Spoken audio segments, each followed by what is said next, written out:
Namaskar and good afternoon to all of you. This is Dr. Shiv Kumar, Regional Director, Regional Center, Kolkata. My colleague, Dr. Sujata Hazarika, Deputy Director, Dr. Bishwajit Bomik, Deputy Director, Dr. Shantanu, who is also attending this conclave from Raghunath Ganj, friends and colleagues. I'm extremely happy to inform you that Regional Center Kolkata is organizing a conclave on gender-related issue, overhauling myth and challenges. I'm sure you're all aware that the gender-biased violence has become a global pandemic. It affects 1 in 3 women in their daily life. This gender-biased violence is the issue not only devastating for the survivors of the violence and their families.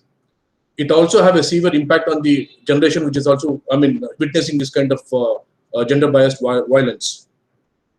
I'm extremely happy to extend my warm welcome to all the eminent speakers who are going to put their own point of view on this particular issue. Therefore, once again, I would like to extend my warm welcome to all the participants who are going to be attending this conclave. So before we start this discussion, I would request my colleague, Dr. Sujata Hazarika, to give a brief on this particular topic. Now over to Dr. Sujata Hazarika.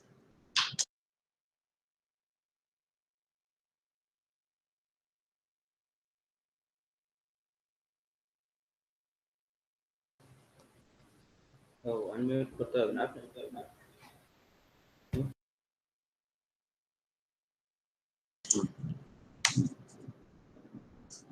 Thank you, Dr. Shiv.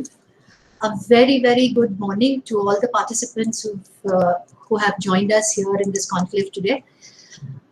On behalf of Regional Center, again, it's my privilege to be giving this the theme of this conclave and discussing these issues that are so important.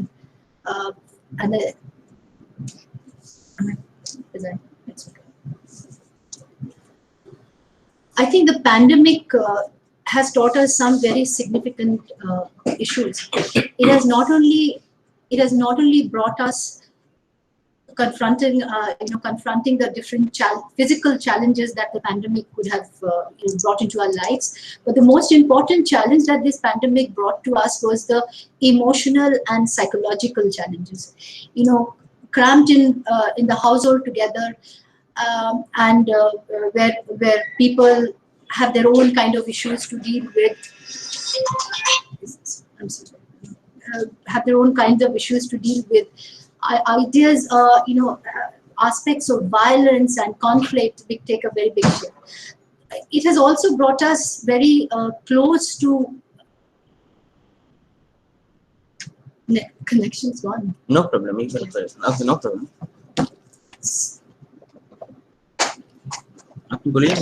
It has also brought us to face emotional challenges that which brings where we cannot take care of our dear ones. So where husbands are kept away from wives, or children cannot look after their old parents. So this whole question of proximity has taken a very big psychological and emotional toll, and this has led to a lot of issues regarding conflict and violence within the household itself. The very unit which is supposed to give us protection has suddenly become the same place where all kinds of conflict is being generated. So understanding these things there was a very recent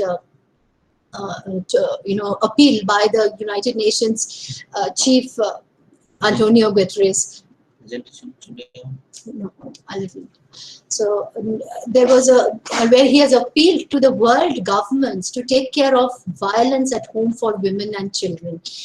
Because women and children are the most vulnerable units in a household, and this has created a kind of a pandemonium. So while we are trying to address issues of economic challenges, here is another set of challenges which is bringing us to confront what happens in our homes. I will also take this opportunity to deal with certain aspects of violence which have, or gender-related violence, which have been in academia, which intellectuals and feminists have been talking about, historians have discussed these issues, and it makes women confront a number of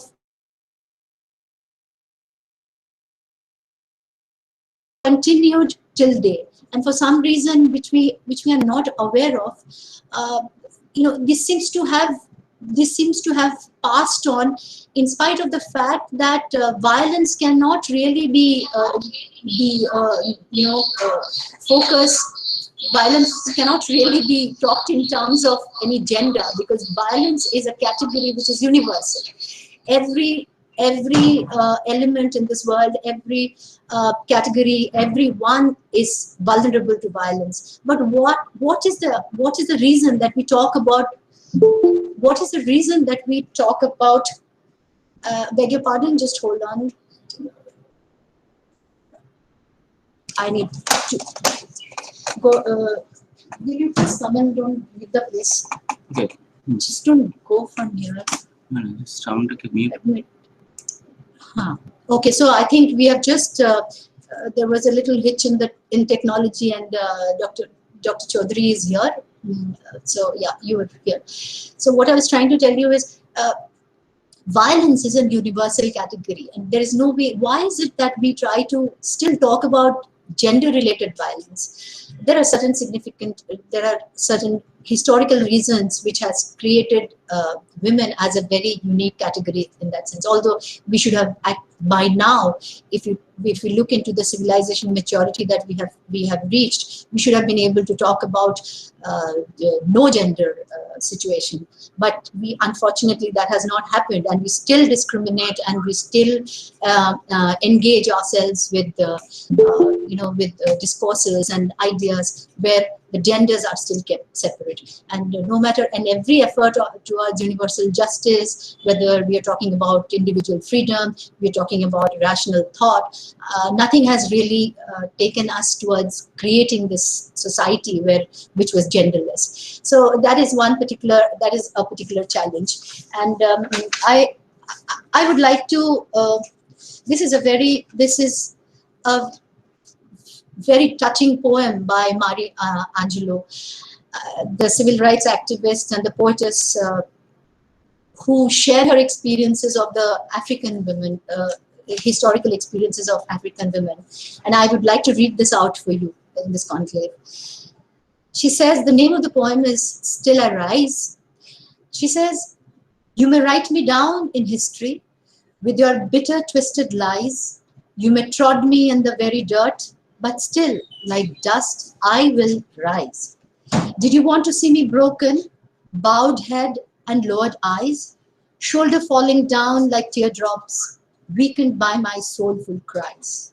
You may kill me with your hatefulness, but still, like air, I will rise.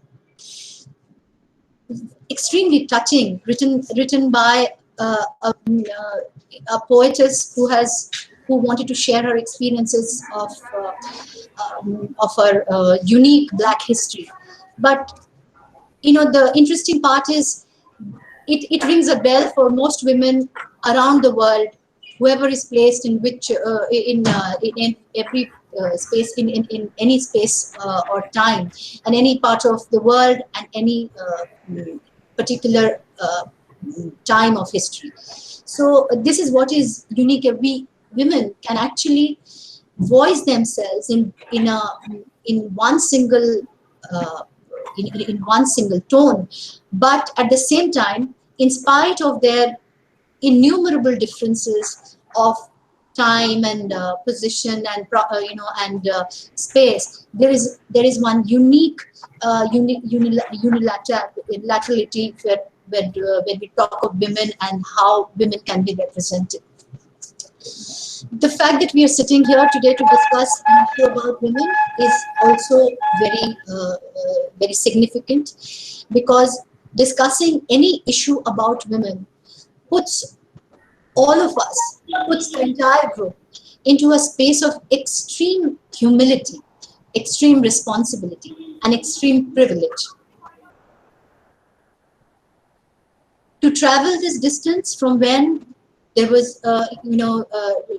the very idea of survival or the very idea of living with dignity was in question, and to travel this distance till here when we are all sitting at a platform and in a conclave to discuss what should be the common interests and what are the challenges that women face in terms of violence in different forms, that itself is a privilege. And it puts us in a huge space of responsibility in how we represent these truths. But the distance is not just what we cover in terms of,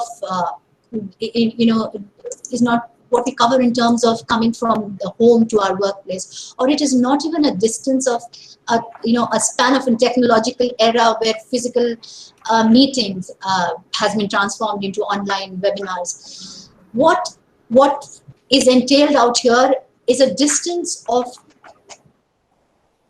thousand aeons of distance, where one has covered, where one can actually which one has covered in terms of rising out from entrenched value systems or traditions of exploitation, traditions of discriminations, traditions of infinite sacrifices that were expected to be made just to live just to have a basic sense of human dignity. From that to have come to this platform has been a huge galloping effort, and I would like to congratulate everyone.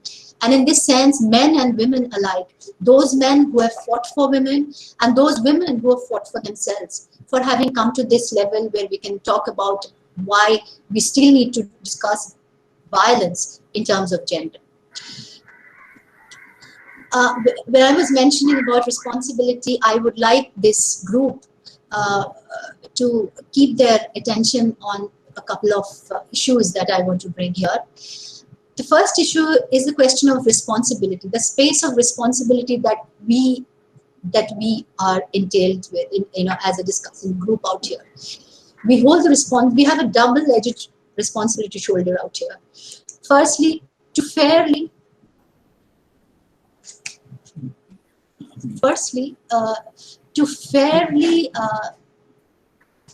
represent age-old, the number of women from generations behind us who were able to overcome traditions of exploitation and traditions of discrimination, and so that we could be here where we are today. So we have to be very sure that we can represent these women, the women of our past, in a very fair and meaningful manner.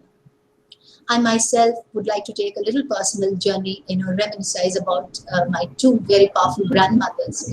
I think their lived experiences in partition of India, of Bengal, actually gave me the foundation of from where I stand today as an enriched and empowered person. I still consider myself as empowered when I look at everyone, the general status of women, of course, the privilege that I'm here with. The other responsibility that we have is to play the role of a perfect role model, so that thousands of women who are going to come after us can have a very effective role model to emulate, and we do not let them down when we talk about how we are going to take this movement ahead, how the movement to understand women and women's issues cannot be just limited to the home. It has to be universalized. It cannot become a parochial women's movement. The challenge is to make women's rights and issues of women to come and to reach the threshold of universalism, where men take up issues of women and feel it was. And it's not something that has not happened. If you look at the way Bengal Renaissance had progressed, and if you see contributions of exemplary humanists like Raja Ram Mohan Roy and Vidyasagar, if we see their activities, we realize that it was men who took up the cause of women, because they realized that a resilient modern society was not possible to be built without contribution of women. And a little anecdote about how I observe Bengal Renaissance in the light of Western Renaissance. Western Renaissance never really made upliftment of women as an agenda for enlightenment. Whereas in Bengal Renaissance, we find, Raja Ram Mohan Roy and every effort that he made in terms of Sati Pratha and in terms of child marriage, in terms of upliftment of women and Vidyasagar's education for every step has been to include and to encompass women's issues for into the Bengal Renaissance. So in that sense, we should consider ourselves as as holding the legacy of a very, very enlightened generation of men, and for which we are going. And that is one of the reasons why when no discussion of gender can ever be complete unless it has been participated and equally agreed upon by effective, good men. So thank you very much. It is indeed a privilege to have invited all of you here with this some few very basic basic observations on gender-related violence. I'd like to put up my. Can you just put up my this one? The themes for the discussions that will take place, and after. So these are some of the themes that we are going to discuss out here. Number one, can violence be gendered? If so, what are the consequences of overemphasizing gender in the context of violence, especially because violence is a universal, socially deviant behavior? I'm sorry, there was a behavior. Secondly, we are going to discuss some of the entrenched value systems that aggravate gender differences and create institutions that in turn internalize the same values. Number three, can legal safeguards truly protect socially deviant behavior? How can we create institutions that can change, transform, reform societies that have adapted to gender-related violence? So, especially to talk about societies which have already adapted to violence to a large extent, we do look for respite to institutions, for corrections, for change, for reform and things. So is that possible? I request all the participants here now to be vigilant of these objectives when they participate and share their inputs. So I'd like to begin our discussion with Professor Subhrata Kumar Roy. Professor Subhrata Roy, principal of Prabhu Jagat Bandhu College, Andun. No, ঠিক আছে, শুরু হয়। No, I don't need this. Prabhu Jagat Bandhu College, Andun. He has worked at many reputed institutions like the Institute of Cost and Works Accountants of India, Kolkata, National Institute of Public Finance and Policy, New Delhi, Vidyasagar University, Netaji Subhash Open University, Rabindra Bharati University, Indira Gandhi National Open University. After his post-graduation in economics from University of Calcutta, he obtained a PhD from Vidyasagar University.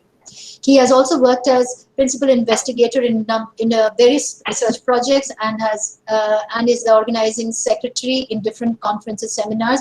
He's an author and editor of 12 books. He's also chief editor of journal Digonto. Dr. Ray is presently the secretary of Bengal Economic Association. He has published a number of research articles. I'm sorry to have made a few in that. So, well. Okay. Professor Roy, if you Hello. can. Yes. I'm starting. Yes, Professor Roy, yes. if you could compile your presentation to 10 minutes, sir. Okay. Yes, thank you, sir. Okay. I welcome all.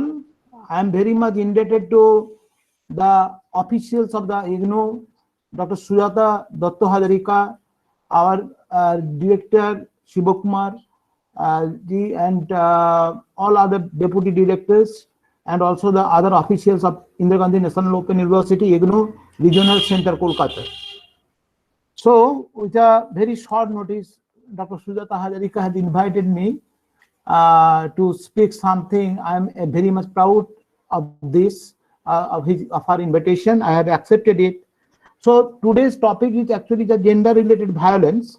You know, it is a phenomenon deeply rooted in the gender inequality and continues to be one of the most notable human rights violations within all societies.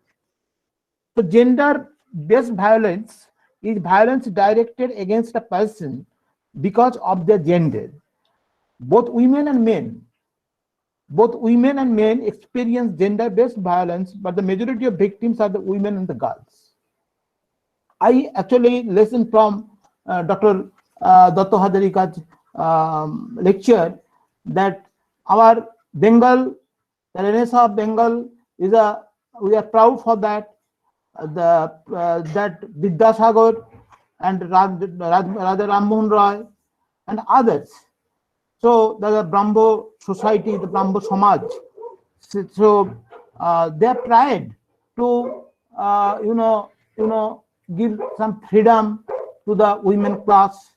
But actually, what has happened, if we compare this old age with this modern age, we find some some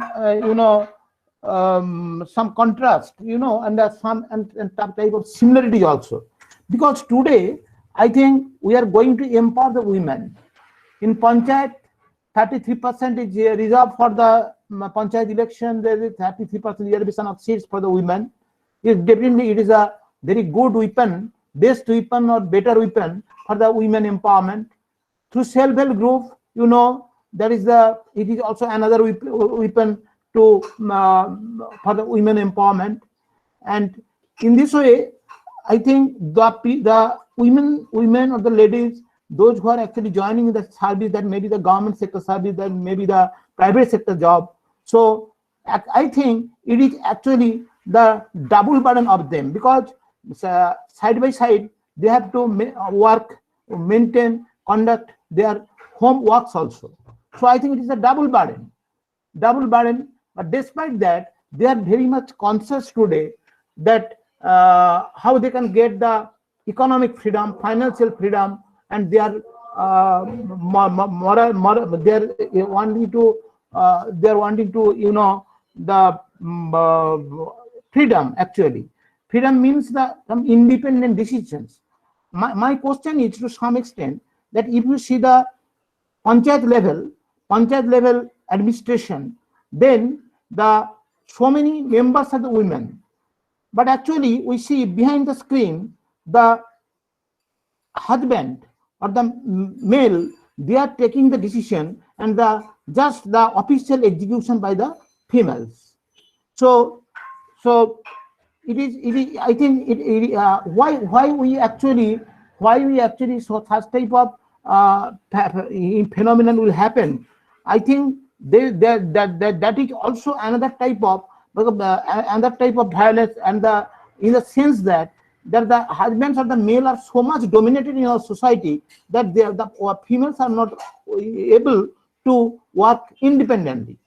And in case of the self-help group, if we see that the women, they are actually earning, but how to spend the money for the family purpose, that is actually also decision is taken by the male member, who is he may be the head of the family.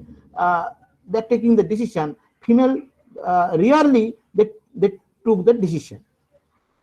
So this type of thing, and the violence, if you think the gender-based violence, it may be in case of the male, maybe in case of the female and the girls, but the male it is very few, very limited case. But actually, in case of the female and the girls, so many type of violences are actually, we see the domestic violence, we see against the woman, as a gender act, which is a violation of human rights, I think, and a form of discrimination against the women.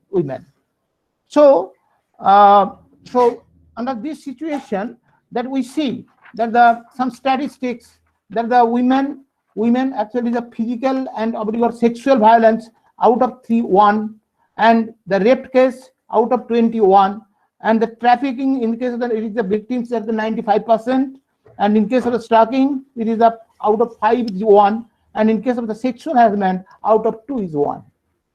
So this type of violence or the statistics shows us not only that, but also the intimate partner violence is also existing in our society. It is also, I think, a major concern for us. And the violence against women, actually their partner violence, sexual violence is a major public health problem and a violation of women's human rights. So global estimates published by the WHO indicate that about 1 in 3 of women worldwide have experienced either physical or the sexual intimate partner violence or the non-partner sexual violence in their lifetime. So if we go through this, in case of the trafficking, violence can negatively affect the women's physical, mental, social, sexual, and the reproductive health, and may increase the risk of acquiring HIV in some settings.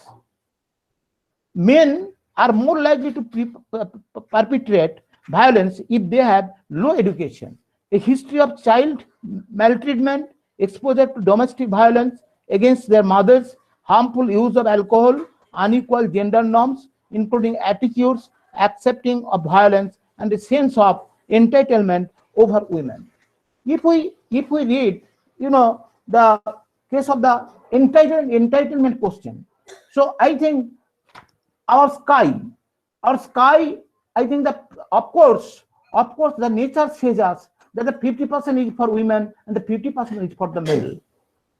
But despite that, we see the most of the part of the sky or the world is occupied, dominated by the male, not by the female.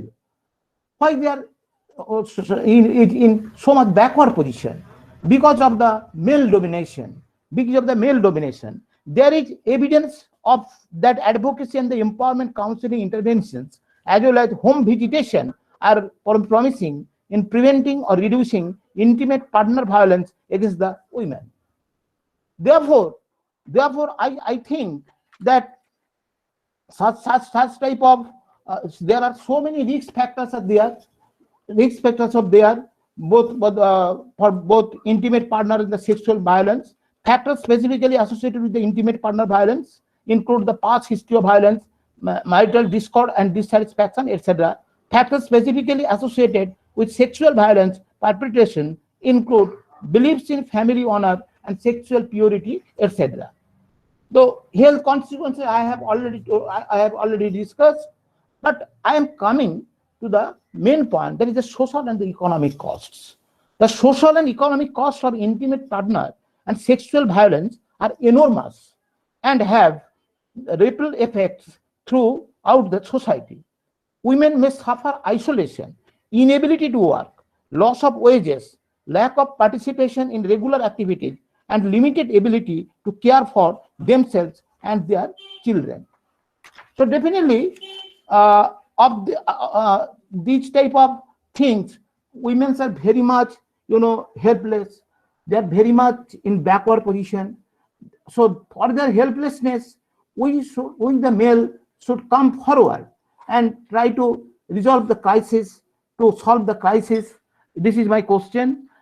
This is my proposal to and also for the prevention. There is some evidence from the high-income countries that advocacy and counseling interventions to improve access to services for survivors of intimate partner violence are effective in reducing such violence.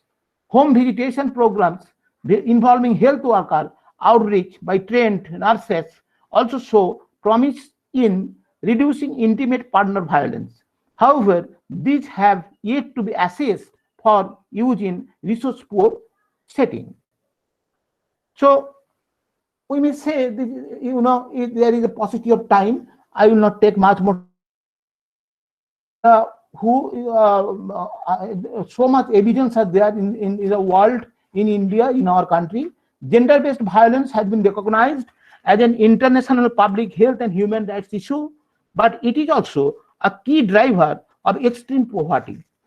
As estimated, 35% of women worldwide have experienced either physical or sexual violence. So, there is actually traumatization. Traumatization is there. There is we should try to improve the standard of living of the women, of the child, etc., etc. Anyway, so I think what example I have set in today's lecture, that of the total sky, 50% must be for the women.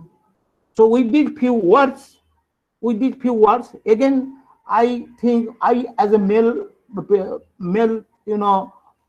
person, I want that, I wish all the welfare, I think the huge welfare must be planned for the women empowerment, women's betterment, and women's development.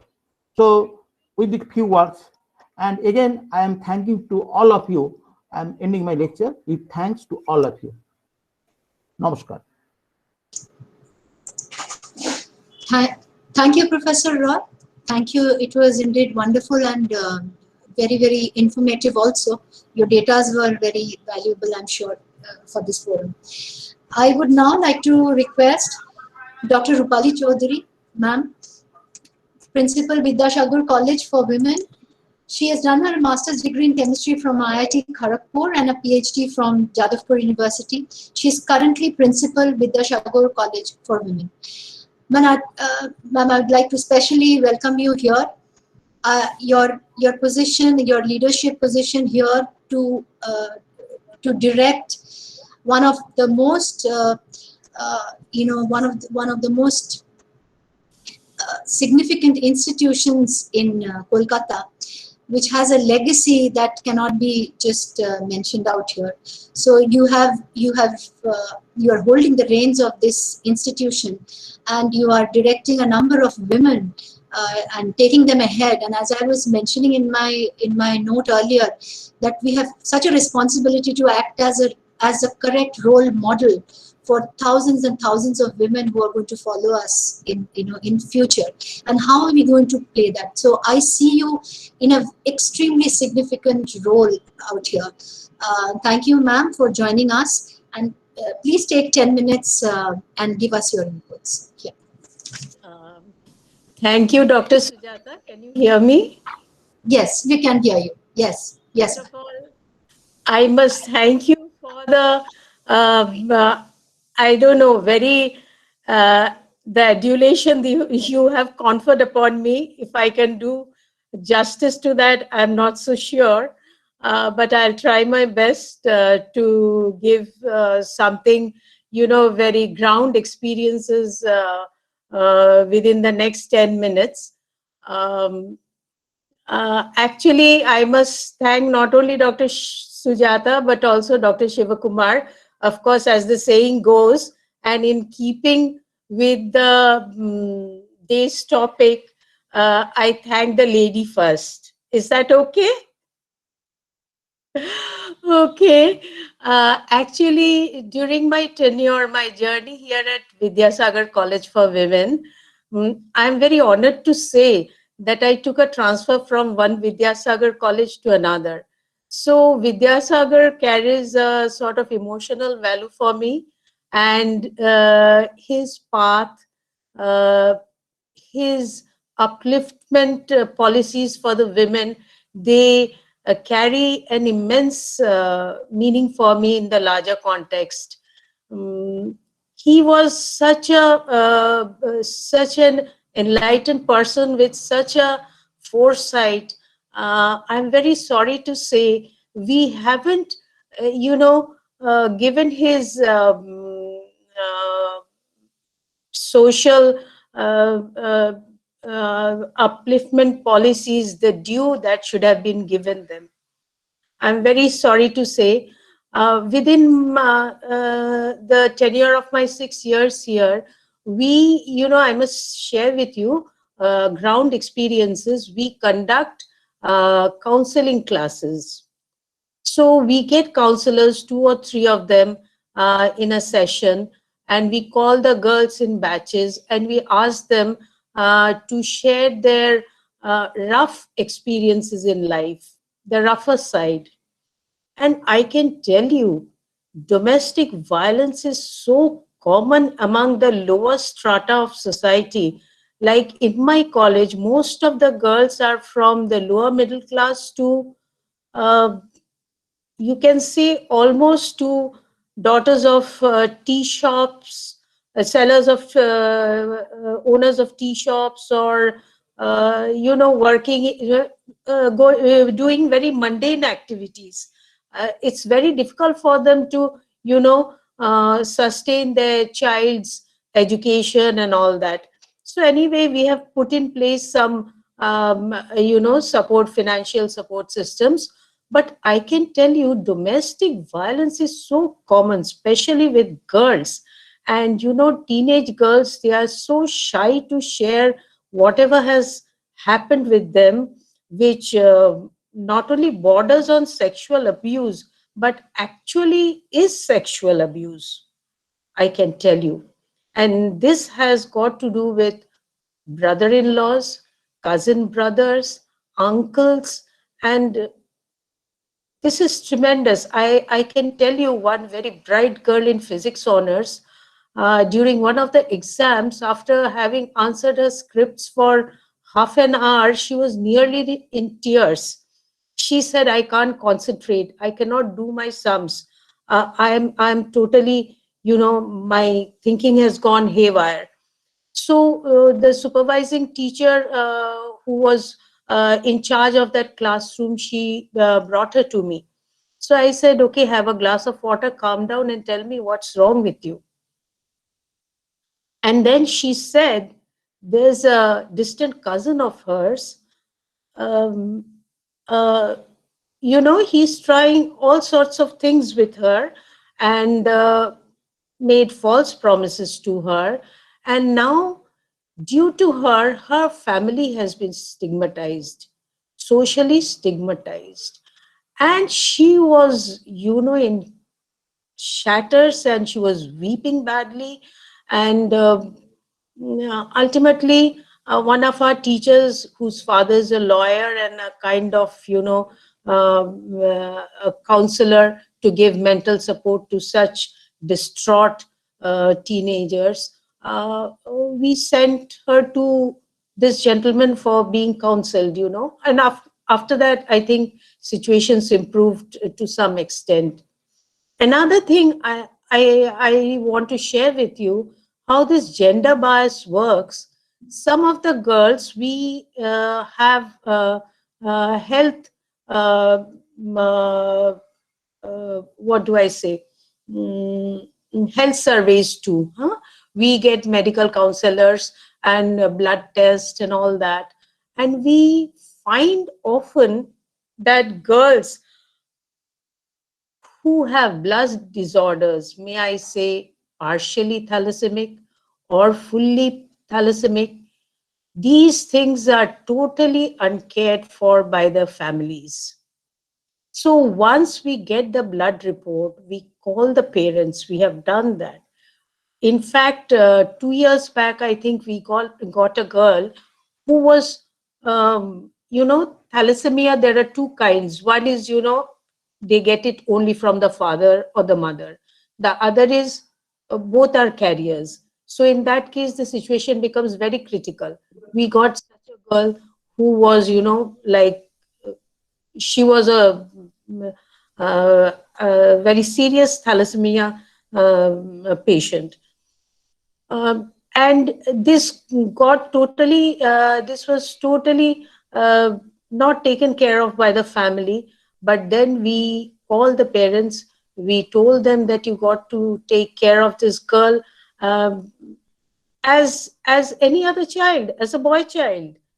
So this is how awareness is generally spreading among the people, among our girls, I can tell you, whether they come from very humble families of the lower rung, Often the parents are also not able to support their needs, their academic and health and other needs. So we try to help them in some way, because one thing is very definite: not only the girl child is one half of the society, she is also the one who leads to the future society. I'm sure you will agree to that.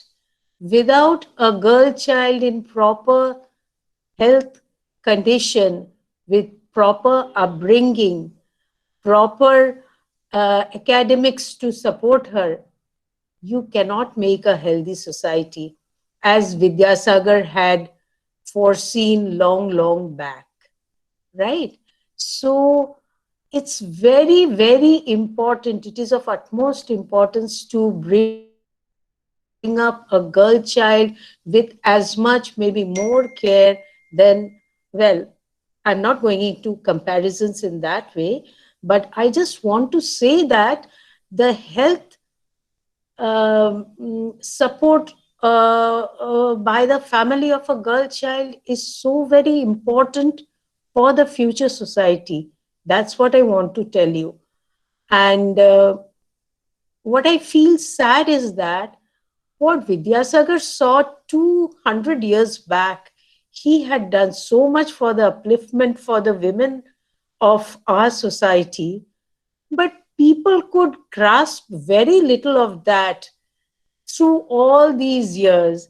That is what I feel sorry, that even big a big chunk of our society hardly went on the path shown by Vidyasagar so long, long back. Here, I must say, the Western society has evolved much faster than our society. Uh, as I had heard, one of Bill Clinton's advisors, she was a lady. She was a 90-year-old at that time. But when she was a child, a school going child, she was denied school education. And then at that time, they had different schools for blacks and whites. Can you imagine that? The Western society was so far back. But within, say, 70 years or so, they have progressed so much, but we have failed to do so. Usually I'm not very attached to watching videos in WhatsApping. But yesterday, my a friend, very close friend of mine, another principal, she sent me a video on Ganoda Nandini Devi. She was the one of the daughter-in-laws from Tagore's family, and she was a very emancipated lady. She was the first ones to set the example. I shouldn't say set the example, but maybe always the example is not exemplary. But she was the one to break away from her, from the shackles of her in-laws family. The Tagores were steeped in a lot of tradition, a lot of do's and don'ts, which she defied. And she walked out of that uh, such a well-known household, such a well characterized household. She walked out from there. She was the wife of Shotendranath Thakur, and she went off to UK on her own. And she brought about a lot of changes to the usual norms followed by women those days. So I don't always, it's not that I always believe in breaking away from the, mother family, the mother plant. I myself, I don't believe in it. But having the, grit to do something innovative, maybe something good, something path breaking is important. So that's what I always tell my girls. you arm yourself with enough knowledge so that come what come may, if you are ever beset with a very difficult condition, very difficult situation in the family, you can earn something to support yourself and those and your near and dear ones. Okay, and that's why a point of time, I just don't mind sharing with you a point of time. This presence of IGNOU in our campus was debated. I'm saying was debated. But I said firmly that most of our girls, either they are not financially capable to go to distant cities for a post graduation, they are not maybe academically that proficient to go to the Calcutta University or whatever. At least if I have the IGNOU in my campus, they can go ahead with a vocational degree or a master degree, something more to support their academic pursuits or vocational pursuits. And I very much advocate um, uh, uh, education among women, and they need to set an example for posterity for their girl child or even the boy child. Huh? You see, Vivekananda always he idolizes his mother more than his father. So it's very important for the woman, for the mother to set an example for the future generations. It's very, very important. And another thing I will just say, I had just been jotting down a few things while I just stepped in. Uh, there was a program by UGC conducted lots of years back. It was a leadership program, so I had attended that. And in that, they had said, when you want gender, this upliftment for women, especially, you want to eradicate the gender bias. At similar footings, you have to call the male counterparts also, and you have to tutor them as to what should be, how to strike a balance to make a healthy society. It's not only that the women have to be tutored, it is also that the other half, the men also have to be tutored, so that the society can bloom, society can prosper. And one last thing I would just say, I am not a feminist. For whatever I have said, uh, just I should not be taken to be a feminist, because I am not. I love my family. I love to be with my family. I don't want to detach myself for the sake of my identity. That's something I just don't like. So I would want to convey to all women that you have to develop yourself, and you don't need to impose yourself. If you have developed yourself amply, you will be showing like a, you will be showing like a bright light for people to follow you. So there's no need to, impress yourself or on anybody by singling yourself out. You will be visible. You will uh, carve out a path for other women, children, and people of society at large to follow you. That's what I would like to say. That's all I have to say for today. Thank all the participants and the organizers. It was nice sharing my thoughts with you as a woman. কিছু কথা না বলবেন না Thank you, ma'am. Yes, of course, it is indeed a moment of celebration to be a woman.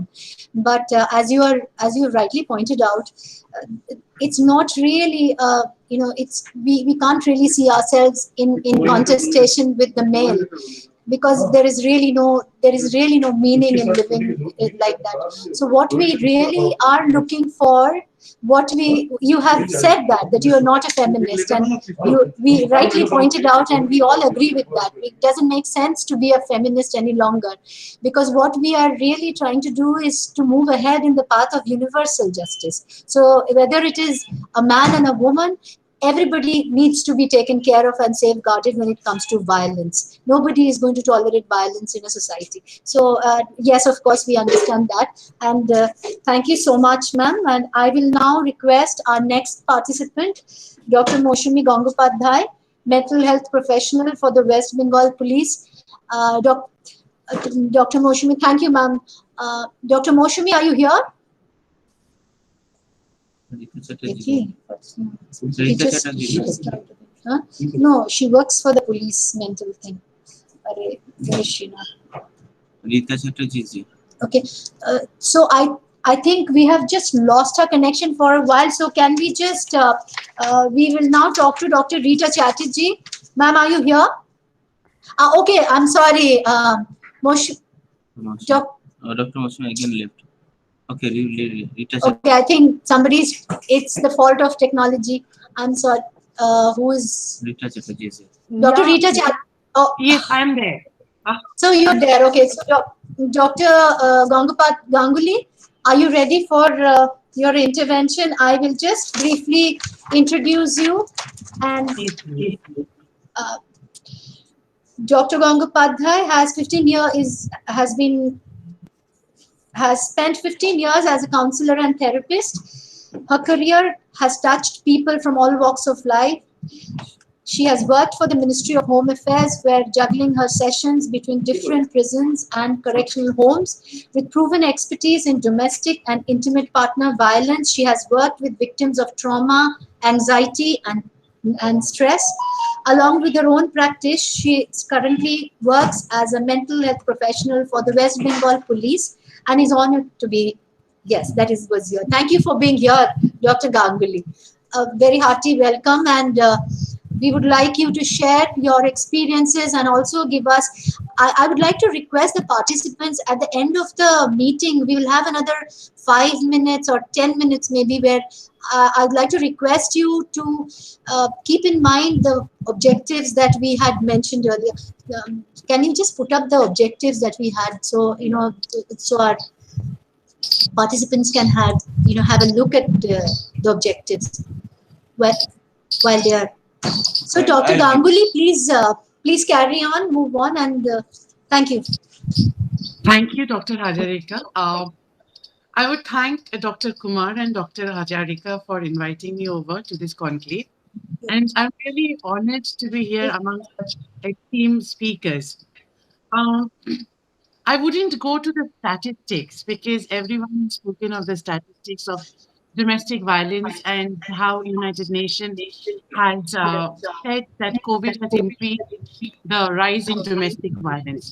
Domestic violence is nothing new if we actually see. The very thing that a cave woman was hit on her head is something, and dragged in her cave for mating is something of a violence nature also.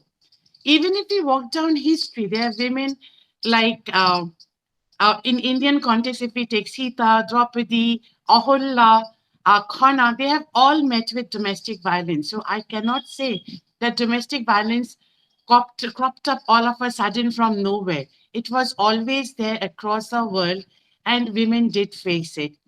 Even in Western world, starting from Medusa, Helen of Troy, Cleopatra, tell me someone who was not a victim of domestic violence. They all had to go through it, especially when it came to sexual violence. Unfortunately, if we actually see, about 86% of the women who experience domestic violence do not actually look for help, and 77% of them do not even talk about it. As a practitioner, let me talk about why men actually abuses someone.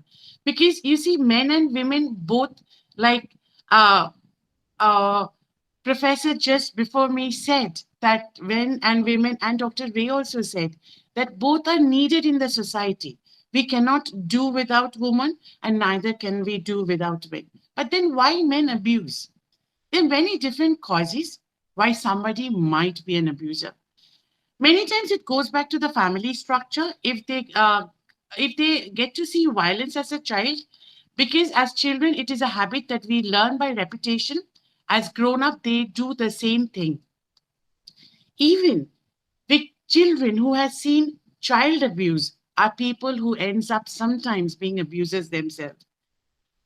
uh, Moreover, it has been seen when it comes to the feeling of anger, frustration, failure, power, men expresses differently.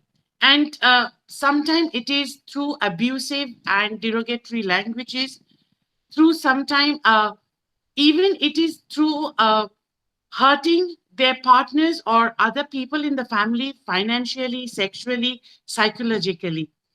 And that is how they do the power control over someone they actually should be very fond of. Lots of time, one incident we always forget, that people who do not treat animal properly, you will see children, they are quite cruel to the animal. That is one thing which can is a telltale sign of onset of violence in future. Moreover, if we actually see socialization of children is very important, but it is still gender specific, and we expect girls to be demure. They are the one who still plays with kitchen set, and men are the people who plays with gun and other things of violence.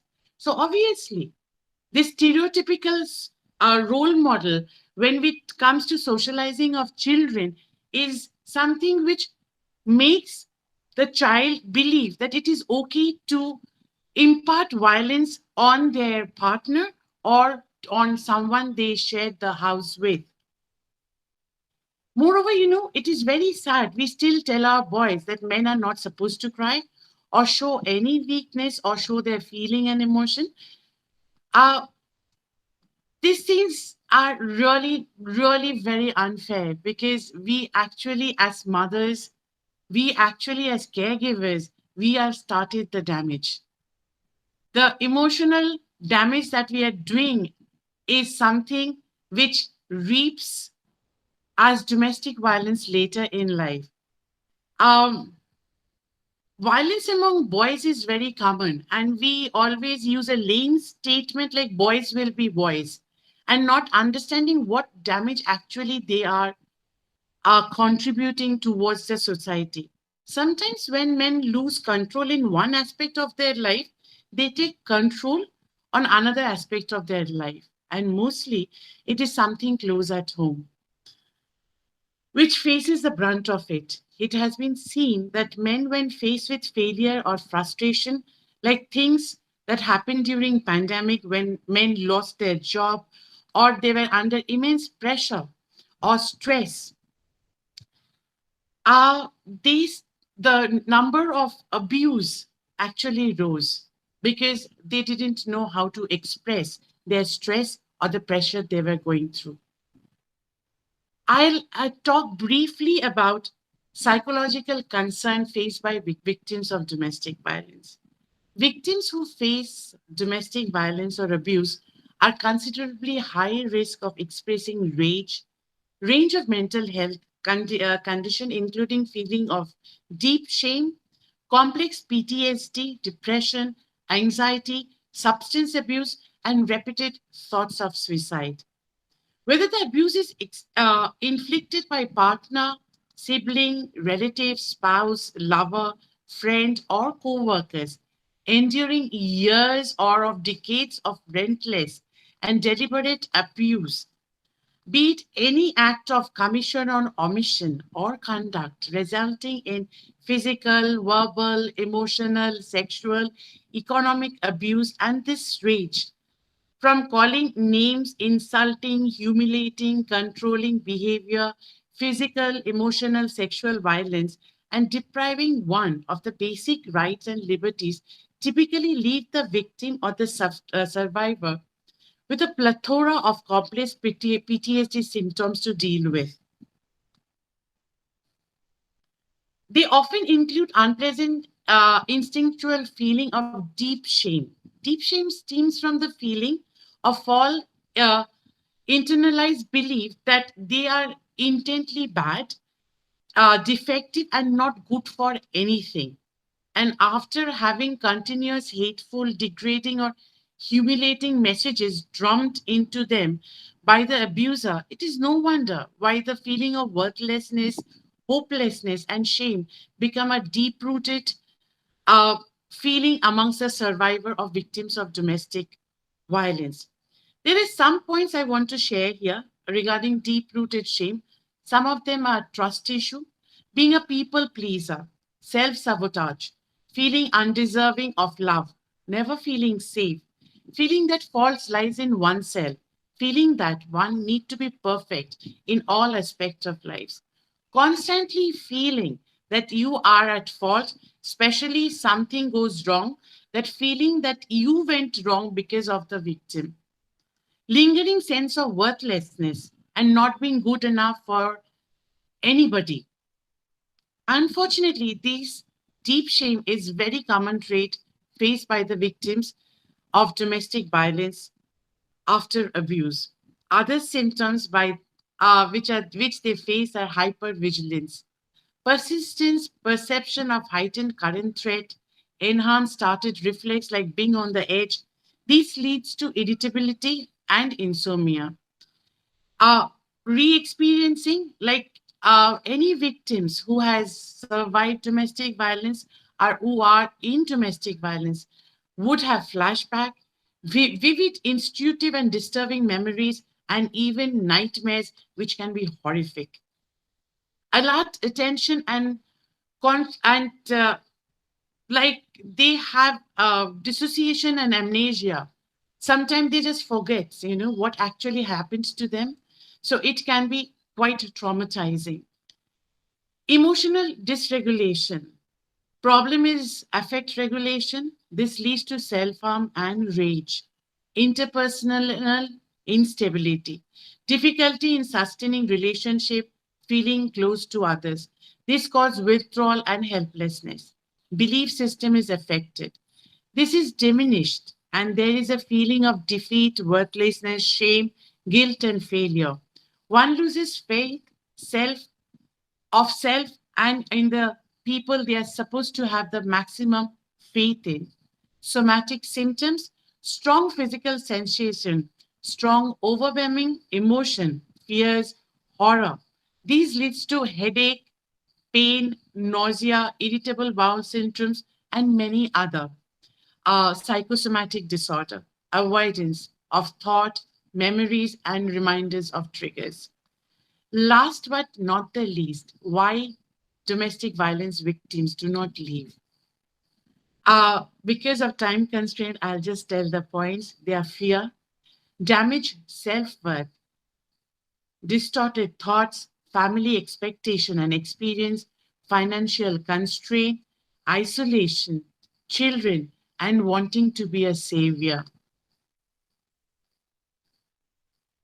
Domestic violence occurs in all levels of the society. It has nothing to do with one's family status, educational background, economical background, or anything for that matter.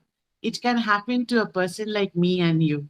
I know because I have survived domestic violence. I actually know how it feels to be in those shoes.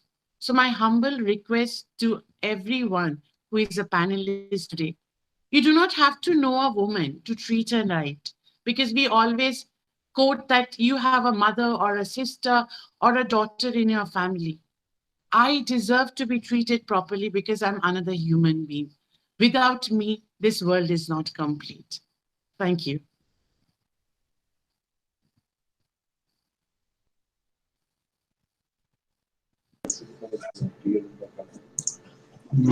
Thank you. Thank you, Dr.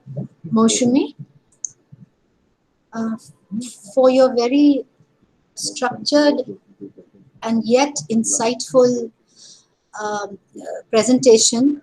And thank you for sharing your own personal experiences and finding this conclave worthy enough to share your own story. Thank you very much, and we'll now move on to we're having some time constraints, of course, and we'll now move on to Dr. Rita Chatterjee. Dr. Rita Chatterjee has been in school education since 1982. She has a PhD in English and Communicative Transfers. She's working for the North Point Senior Secondary Boarding School under the North Point Education Trust in the designation of a director of schools. And of course, she hasn't mentioned here, she's a worthy institution builder, and she has built a number of schools from Sheds as I know her. So, ma'am, thank you very much for being here. Please share some of your experiences as a woman and also as an institution builder. Thank you very much, ma'am. Good afternoon to all, and thank you so much for inviting me to this conclave. I thank Dr. Shiv Kumar, Dr. Sujata for calling me here, and I have been listening to the panelists, and I think it's been a very, very endearing, engaging session. As Sujata has introduced me, I am a school person. And being a school person, I'll tell you that today, quite a few schools have reopened. And those of us who are working with the marginalized section will tell you that some mothers in that category are glad to send their children to some kind of an institution to be away from home. And the reason is that, you know, what has happened during the pandemic, that a lot of violence on the girl child has increased. In fact, not only on the girl child, even on that sensitive little boy in the family, the frustrated father, the not being able to give food mother has caused a lot of violence on the children. So therefore, those little kids are happy to be here. You know, when we talk about gender stereotyping, we must remember that it is actually a big uh, setback in our society. And when Sujata was saying that, you know, where to travel, how to eradicate this kind of feeling that women can be trampled upon, little girl children can be trampled upon, I think the activist group, it is very important to have strong activist group supported by the government, as we do the Child Rights Commission, the Women Rights Commission. I know that they are doing very good work because we as school people have kept in touch with them. And these activist groups should work to remove the eons of distance in the minds, not only of men, but also some women who tend to think that the position of the woman is perhaps in the kitchen or in learning ballet, and that boys cannot learn ballet. So these are some of the mind blocks that we need to get over really in our society. I will have to switch off the video because I'm having a difficulty. So is that okay? May I switch off my video? Yeah, yes, that's fine. That's fine. As long as we can hear you. Yeah. Now, so therefore, I was referring to the activist group, and I think that it's important that we get the activist group to be really strong, and that we are able to spread an awareness that on gender violence.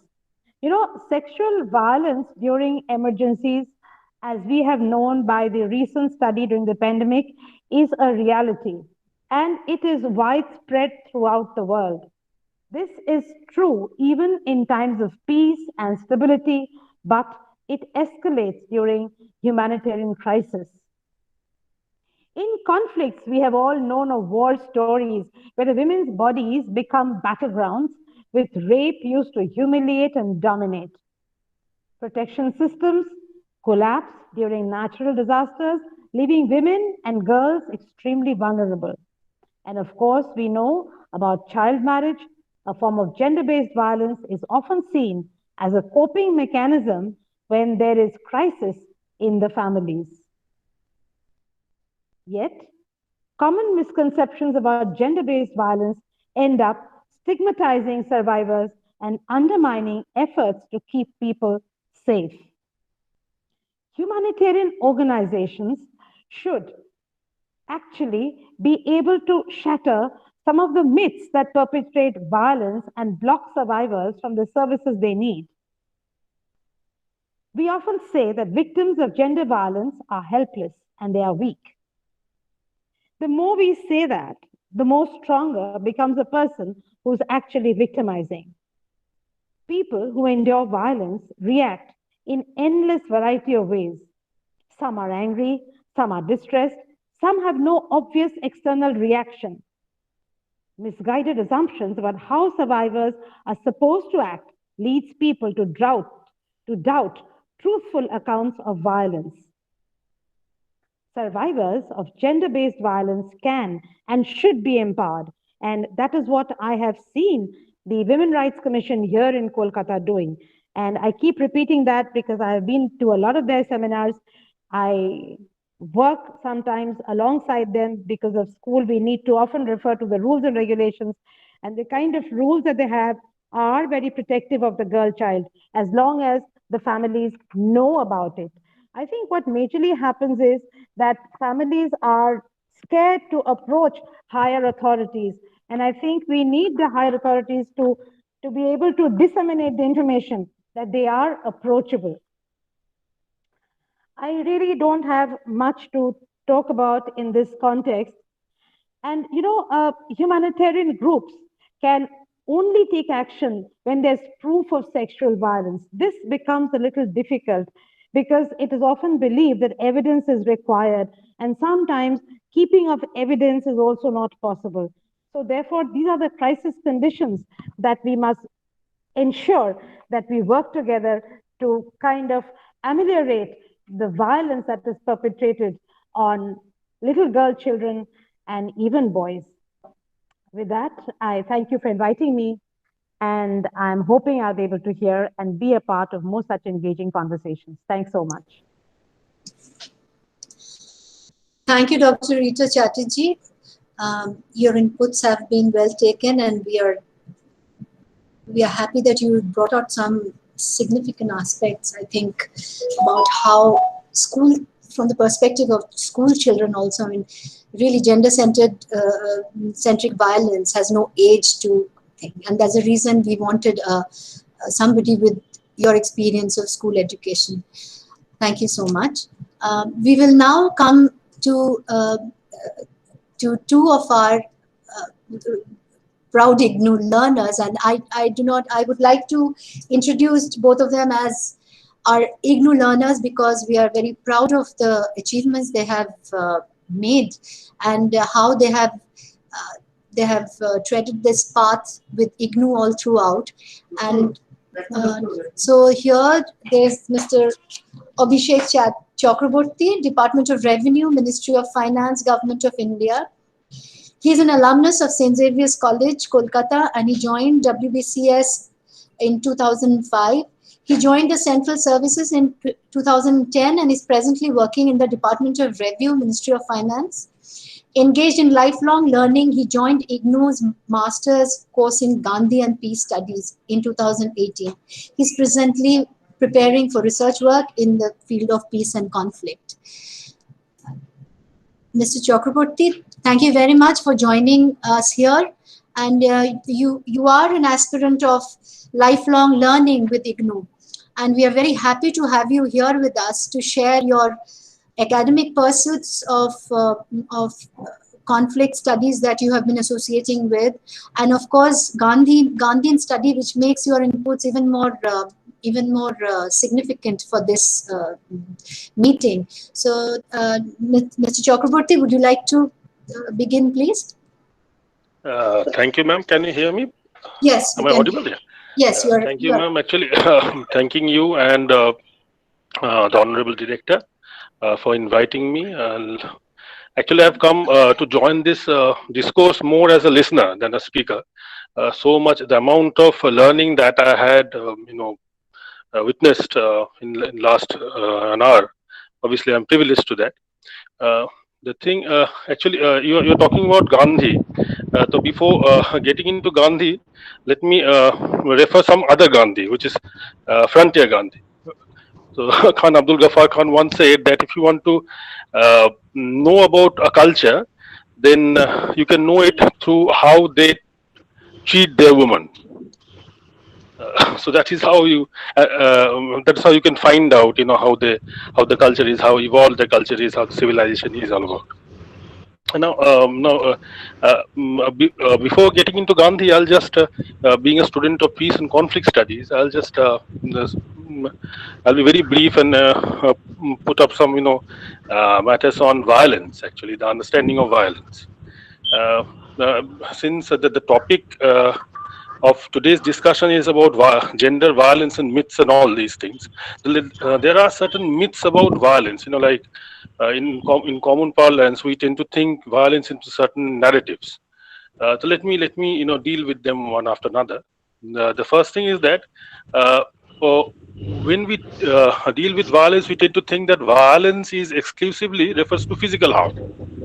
This is one. We tend to think that it only like the human beings are the victims of violence. We tend to think, and we also there's also a myth that it assumes that there is a direct link between the perpetrator and the victim. Uh, these are the common myths. Actually, there can be no direct link between the perpetrator and the victim.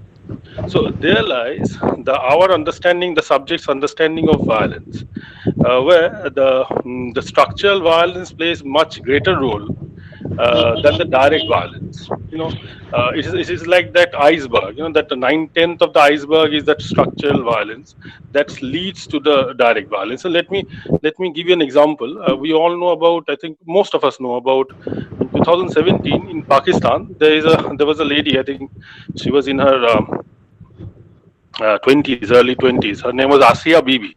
It is not the same Asia Bibi of that ye case. But this Asia Bibi, she killed 17 members of her family. She actually poisoned 17 members of her family. So that came in most of the media in Pakistan. But what did not come is that she was forced to marry a person without her choice. She did not even meet that person. She loved someone else, and she was forced to marry. And not only that, that fellow whom she was forced to marry continued with all sorts of harassment and every sort of thing. So ultimately, the only thing that she could deal with is poison. I'm not saying this is right, but this direct violence, which was perpetrated by Asia Bibi, is actually a result of the structural violence that n number of women face in South Asia and all across the globe. The recent study of the UN tells that one third of, I think, 3.7 billion women face violence every day. I was reading in UN Women some report in Participants, I'm 2018. sorry, I'm sorry, all participants are requested to keep their mics mute. Dr. Roy, is that your, I think we can hear some traffic. Can you just keep your mic muted? Yes, thank you so much. Yes. Mr. Chakraborty, please carry on. Yeah. So this is one thing. Uh, so now coming to that particular part that Gandhi also talked about, like removing that structural violence, the structural inequalities, those actually result in the direct violence, the cultural violence, but that justifies the structural violences. So that Gandhi talked about, and Gandhi always also talked about changing. If you get into the discussions between Gandhi and Emin Roy, when Emin Roy was trying to, was telling about implementing communism in India and worldwide, and how should it be implemented and all. Gandhi always talked about a bottom-top approach. How individuals should be made to change. So here, so Gandhi, most of the times, most of his discussions, he used to mention the term about the mentality, the mindset of people, how the mindset has to change before everything else. So here, a very important thing what I feel is this: the threat of violence is a much greater form of violence. And this threat of violence comes out of that, the mindset that is there. So what I believe is that the gender, what we tend to see with the idea of gender and all, this is actually more of a, the socially understood concept of gender, not natural in nature. Like when a woman wears a dupatta, It is not that the dupatta she was born with a dupatta. It is, but she was taught by the society that she needs to cover certain parts of her body. Uh, the same society also teaches men that they can openly urinate. There is no shame in open urinate. So this is this mindset has to change. See this. So these values, norms, attitudes, beliefs, gender relations, child rearing practices, governance, these genocidal practices. These are the things actually, that culminate into.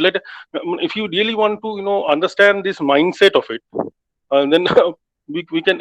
If you just, I will not get into the data and all. If you just follow the popular media of our country, like the movies, and then we'll be able to. Excuse me. The movies. If you see the songs, the dialogues that are used in our movies, you'll be fine. And these are extremely popular songs, all time hits, classics. And if you go in little details, you will find how gender biased these are, how patriarchal these are. Like the earlier songs, golden period songs like like Patli Kamar Tirchi Nazar, all these things, oh Hasina Zulfo Wali, all these, like, say for example, in a 90s song, Tu haan kar ya na kar tu hai meri kiran. So this is regarded one of the best songs ever sung by Udit Narayan. But here, tu haan kar ya na kar tu hai meri kiran, your consent doesn't matter, my dear.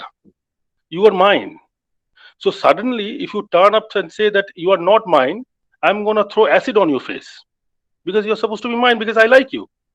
So if you like someone, that is your problem, not mine. And these songs are actually celebrated. Lately I came across a song, like मैं तो तंदूरी मुर्गी हूँ यार, चटकाले सैया alcohol से. That you can, like, I am nothing but a woman is telling that I am nothing but a tandoori chicken, and you can gulp me, and you can swallow me with some alcohol. And these are extremely popular songs. Who are the ones who are listening to these songs? Who are the ones who are enjoying these songs? It is us. So how can we expect?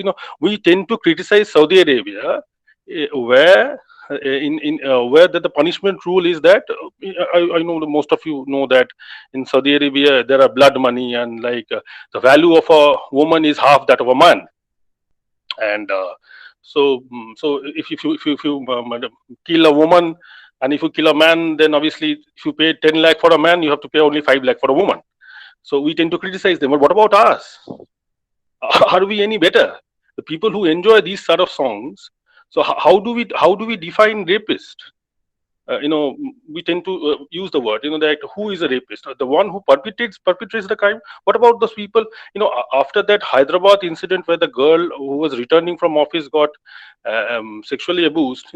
Huge amount of social media searches. I think Google searches, but like they wanted to see the original video of that thing. Who are the people? I think there are 3 million searches. Google came out with that report, I believe, in 2019, late 2019. So these are the people. So how would you define a rapist? The one who perpetrates the crime, the one who enjoys it, the one who shares those videos, the one who uses these sexual innuendos to their female colleagues at office. How do you define them? Some of them are not perpetrators because they are not given the opportunity to. They are not given the opportunity to do it. They're afraid of the law or something like that. That's why maybe. And regarding regarding empowerment of women, and a lot of things were being discussed upon. Like I served as a state civil servant from a period of 2007 to till 2010 in far-flung place of West Bengal. We were talking about giving 33% reservation of women in panchayats.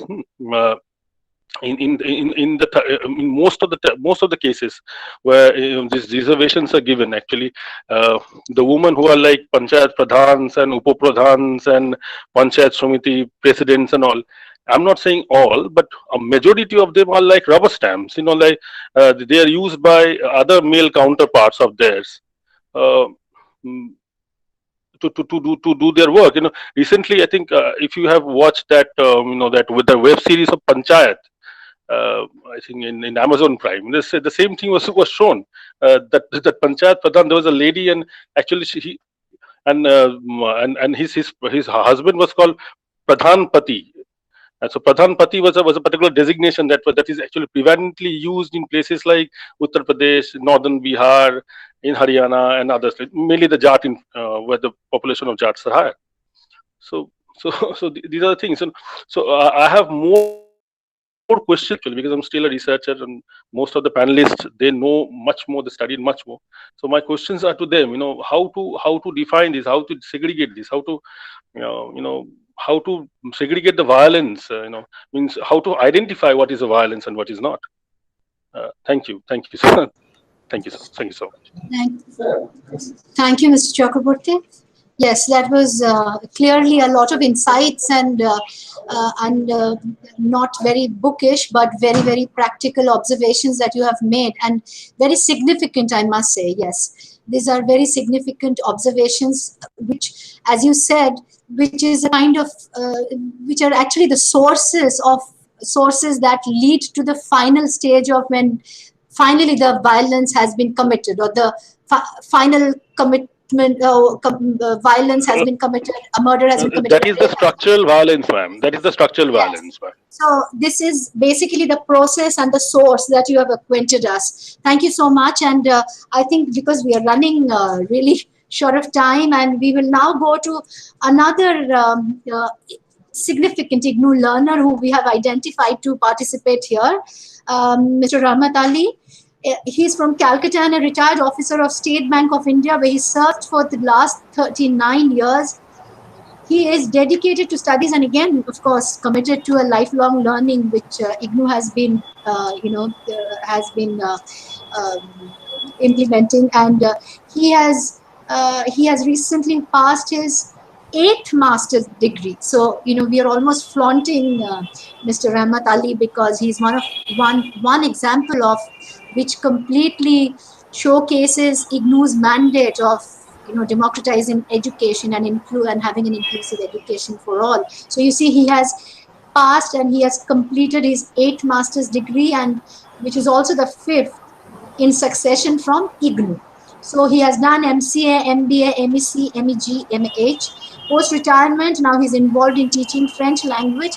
So, Mr. Rahmat Ali, thank you very much for joining us here. And you are, of course, one of the examples that IGNOU is very proud of.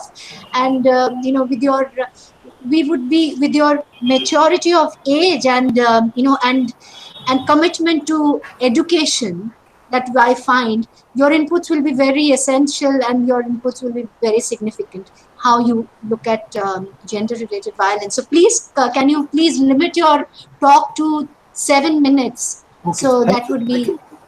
Thank you very much. Okay, thank you very much. First of all, my respectful regards to Dr. Shiva Kumar, Regional Director, Dr. Sujata, Dr. Hajarika, of course, Deputy Director, as also other officials of Regional Center, Kolkata, of Indira Gandhi National Open University, Professor Subrat Roy, Dr. Rupali Chaudhary, Dr. Moshmi Gangopadhyay, Dr. Rita Chatterjee, Sri Abhishek Chakraborty, and other dignified speakers. It is indeed a privilege to be invited to the conclave on the topic, gender-based violence, overhauling, myths and challenges. First of all, this very phrase is a myth. Violence is not at all gender-based. Violence in our society is of many forms, and it is inflicted upon the people irrespective of gender. But based on reports, we can say that violence is inflicted more upon the female folks by the male folks than violence upon the male folks by the female folks. Similarly, we can also say that violence and atrocities are inflicted more upon the more upon the children by the adults than those upon the adults by the children or young people. Similarly, we have more violence by the adults upon their old aged parents, done by the old aged parents upon their children. Let us take some issues of women folks. They may be subject to various forms of abuses at home, in office, on road, etc. But this is not true of women folk only. The men can also be subjected to various forms of atrocities at home, in offices, on roads, etc. However, statistics reveal that more atrocities have all along been on women by men. And so it is this area which needs to be first overhauled. In our society, we hear from time to time atrocities and violence upon women by the in-laws, as they did not bring in enough dowry, as they failed to pursue their parents for helping their husbands with more dowry even after marriage, as they could not give birth to male children, as they could not give birth to any children, as their husbands themselves were having affairs with other women, and a host of reasons. These are not myths. And these reasons are far well more in number than all the reasons for the male folks being tortured and tormented at the hands of their female folks. The male folks have all along been assumed and accepted to be powerful, aggressive, and controlling, while the female folks have all along been regarded as powerless, emotional, submissive, and nurturing. So there is unequal power relationship between men and women, and hence there's a strong and vibrant need for women empowerment. Education is the first and foremost option I see through which the women folks can be truly empowered. It is education that can make the women stronger, wiser, and more duty bound. They have no doubt been good mothers, but education can also make them better mothers in law too. They have till now been good daughters, but it is education that can also make them wiser daughters in law too, competent enough to fight for all sorts of atrocities themselves and be good teachers themselves to their in-laws. At this juncture, I remember Tagore, who highlighted the various social problems and also problems of women through his literary works a century ago. But on the other hand, I also vouch for the education of the male folks. Their education should not be lesser. In fact, it is the education and enrichment of knowledge that will make them more rational in the years ahead, and they would themselves justify that torments and tortures are not solutions to problems. Then people in our society will also see that they are in a better situation to protect particularly the female folks. In the same way, the children generally accept that adults are more powerful and dominant. It has been found out that some children become victims at the hands of their perpetrators who are adults and who may be even their close relatives. So there is need for protection of the children too, both boys and girls. We, the people in household, the people in society, and the people in the government are all responsible for their healthy upbringing. So we must see that the boys are not sent to work at an early age and the girls not pushed to the kitchen to learn how to cook, but rather sent to schools for proper education so that they get better placements in their later life. In short, we need more empowerment for the girl children in order to see our next generation living in a far better and healthier environment. It is true that the pandemic era witnessed a lot of domestic violence in numerous households due to various reasons like loss of jobs, rising prices, and many others. One cannot ignore the fact that the pandemic also gave people to spend quality time with their families and brought them far more closer than they were earlier due to preoccupation and engagement with work in offices or other places at a massive scale. I would love to end by saying that the husband in the household should give more love and respect to his wife. In turn, the wife should give more care to her children. The family should become better, and the children should have a healthy and wiser upbringing, thereby leading to a better environment for the next generation. Here, I would like to add a few lines about myself. I'm the first person in my family from both maternal and paternal side to ever go to school and who bore my educational expenses in the initial stages till class 10. My mother's mother, my Didima. She was a woman, but she was a very far sighted lady. She was a homemaker and always stayed at home. She was not educated, but she was much familiar with all the departments of the nearby Chittaranjan Hospital at Park Circus and was a helping hand to anyone in the locality who would fall ill and would guide him or her to the correct department quickly at the hospital for treatment. Since independence, women have already come a long way, and the day will come when they will occupy the desired level, and the men folks will deem it a pride to see their women folks at par with them in every sphere and sector of life. Thank you all for your patience hearing.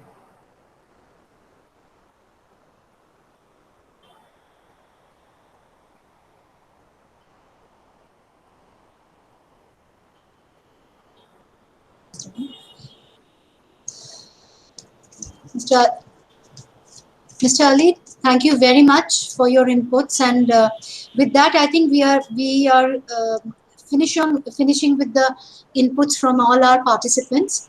And on behalf of Regional Center and on behalf of Dr. Shiv Kumar, Regional Director, and other academics and staff of Regional Center Kolkata, it's my privilege to be thanking you all for participating in this endeavor that we have taken.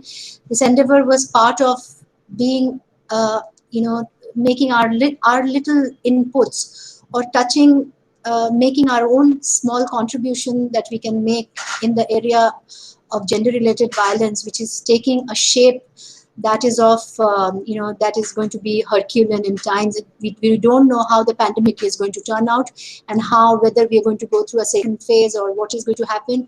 But one thing is true, that aggravation of the pandemic has increased this, the vulnerability of the weaker sex. And in this sense, I do not really mean women. We are also very, very sensitive about, there are many men who have suffered through. So we must try to make our clarity in this aspect, that when we talk of gender-related violence, it could be both men and women, and in no way can violence as any form of socially deviant behavior be tolerated for any case in our lives. So is there any participant who would like to have a question for anyone, since just to make our meeting a little more meaningful? I don't know, there are few participants already still hanging around. So if there is any question to anyone, we could take one question maybe. And, can I ask one question, ma'am? This is just an observation or question. Yes, Mr. Chakraborty, please. And is it, are you asking the question to any particular participant as such? Please mention that. To you also, or to anyone who deals with, say for example, the Dr. Gangopadhyay, she is from psychology, or the principal ma'am. Dr. Gangopadhyay, are you here? Are you here? Yes, ma'am, I'm here, ma'am. Yes, Dr. Hajarika, I'm here.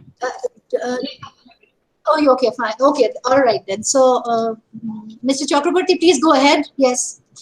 Ma'am, good afternoon. This is Abhishek. Ma'am, actually, what I wanted to ask you that obviously the state has done certain amount of work in empowering women. No one can deny from that fact. But what about teaching men to live with those empowered women? Mr. Chakraborty, I happen to be a mother of a teenage boy, you know. I always believe in what you said, that we as women have actually come a long way, be it in education, be it being sensitive to what others need and other things. But when it comes to raising boys, we have actually not done much. So true. Unfortunately, I happen to teach my son how to cook. There are still people in my family who mocks me by saying that তোর ছেলে কি শেষে হাতাখুন্তি ধরবে, which literally, if I have to Are you translate, teaching your means son to is he going cook to in your house? So very derogatory. She tries to teach it's your a son very how to cook. derogatory remark So because everybody cooking makes is fun a of her and skill says, "Are set. you It making your is son a cook?" it is not something a woman or a man needs to do. Everyone needs to do. So I, as a mother, as a psychologist, as a counselor, I sincerely believe that we as women, because you see, women happens to be the mother, right? They play a very important role in raising a son. I have seen people who have cracked their civils and wrote an amazing essay on anti-dowry and then asked for dowry even, which is actually very sad. Civil service full of that, no? So it is obviously, like I said, it's not everyone has a woman in their family. That's the reason they need to treat their daughter, mother, or girls properly. As another human being, I deserve to be treated properly by my other, I mean, female members of the society, even from the men members of the society. And we need to teach the men. We as mothers, we as educators, we as counselors, we have to train them and teach them and even tell the men that it is okay to feel emotional. You know, I actually know cases where And it men is have, okay to cry. It is okay to it is cry. okay to cry. Absolutely. It is, I had a case, I work for West Bengal Police. So there was a constable who has been beaten by his wife. He's not willing to do anything. He has an ample amount of evidence to break the marriage or call for a, I mean, go for a divorce. He's not willing to, because there the male ego comes to play. He's the butt of all joke in his station. And I mean, you know, certain terms you cannot, I'll translate it once I use it. ও তো মেয়েদের হাতে মার খায়, ওকে চুরি পরে ঘুরিয়া। I mean, why should that be even be said? If a man is hit by a woman, that is also heinous. A And ma'am, child, there's another way around also, ma'am. If you go to a restaurant with a man, the steward will always come and pay and give the bill book to the man, not to you, ma'am. oh, not always. Most Not of the time. no. Nowadays, I see These prejudices are there. No, no, uh, please. Not anymore. Ma'am? not always, but yeah. Yes, But more often than not. Mr. Chakraborty, I sincerely believe violence in any form in domestic setting, be it on a woman or a man, is something which is very sad. Absolutely. A boy who is being sodomized is not a happy occasion. I cannot say he's a boy, he has to bear with it. It is a sad incident indeed. He, as a boy, should have the liberty, like a girl who has been sexually abused has a liberty to talk about it. A boy who has gone through a sexual offense should have the liberty to talk about it too. And people should not laugh at him. Shall I put in my bit? Just 1 minute.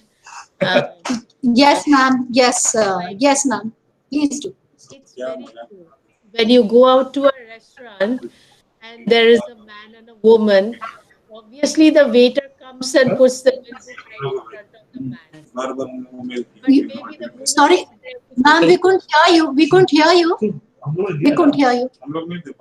क्यों? Because the statistics. you know? No. Okay, just a minute. Yeah, please check your mic. Can you hear me now? Can you hear me? A little louder, ma'am. Can't hear me? Actually, your audio is shifting from lower to higher volume. Ma'am, if you switch off your video, maybe the quality of your audio will be better. Is that okay now? Can you hear me? Yes, ma'am, it's better now. What I want to say is that Mr. is right in saying that the waiter always comes with a bill book to the man, which I think it can be placed neutrally. Anybody can pay, right? That should come into with the evolving of the society. But another thing I must accept, this COVID has been a great social reform, a great leveler, I must say. Because, can you hear me? I think you can't, right? Because, men of the families, they have Yes, ma'am. Yes, ma'am. taken up to washing dishes and doing some household chores which they never had before. So, and men have lost their jobs, and women have supported their families, going all out to uh, uh, making them useful in various vocations. So, I must say the pandemic has been a leveler, and it is up to us to keep this, leveling effect for the future. Yeah, I think, ma'am, most of us have also realized, most of the men like us have also realized that what we bring from outside is money, not food. It is a food is prepared by my mother. Yes, yes. Yes. That's you got to regard you have Uh, regard for the work done at home, which women mainly do it. Professor Chaudhary, can I say something, please? Yes. You see, household chores, the burden of household chores or the household chores is equal responsibility of men and women. Theoretical. Uh, so Theoretically. I mean, giving extra kudos or brownie points to men for doing it during COVID is very unfair. Then No, we should be given, actually no, accolades for doing it for all these ages. you got me wrong there. You got me wrong there. What I'm trying to say is that they have learned to earn their brownie points. That is what they Ma'am, we have learned to earn our bread and make our bed and do the bread also. yeah, we do it. Yes, ma'am. So no one gives us extra brownie points for that, ma'am. No. But see, for me, it is I'm not a feminist, ma'am, but I believe in equal rights. no, I believe in encouraging things that can be done, you know, giving encouragement. Only then, a person tries to do more. I Ma'am, believe. quoting Vidyashagar, he has actually earned his education by cooking at someone's place, and no one demeaned him. So what's the big deal if today a man is cooking, ma'am? It's not a big deal. Again, I'm So that's the saying thing, you got ma'am. me wrong there. You got me wrong there, but they hadn't been doing all this while. Now they have started doing it. I appreciate that. That's what I'm saying. I appreciate that. This is becoming a truly this is becoming a insightful debate, and with two women into this debate, I think it will take a long time for us to Right, solve yeah. it. So so what we'll I would like to thank all of you. Professor Chaudhary, thank you so much. As I mentioned right in the beginning, it is an immense pleasure to have you here with us, and significantly enough because of the institution that you had at this point. So thank you so much for being with us, and thank you, Dr. Gangopadhyay, Dr. Rita Chatterjee, Professor Roy. I think some of them are not here.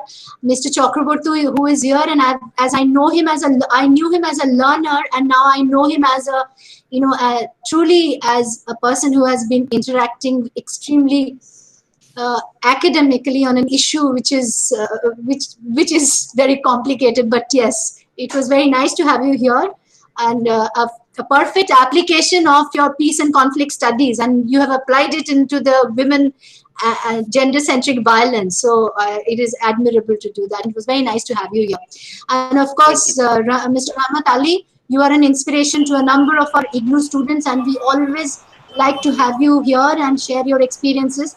And as you have today shared your experiences with all of us, I would like to now thank all our academics of Regional Center and Dr. Shiv, who has been very, very supportive and who has taken this matter so seriously and motivated me so much to do this. And I feel very meaningful in this discussion that we've had.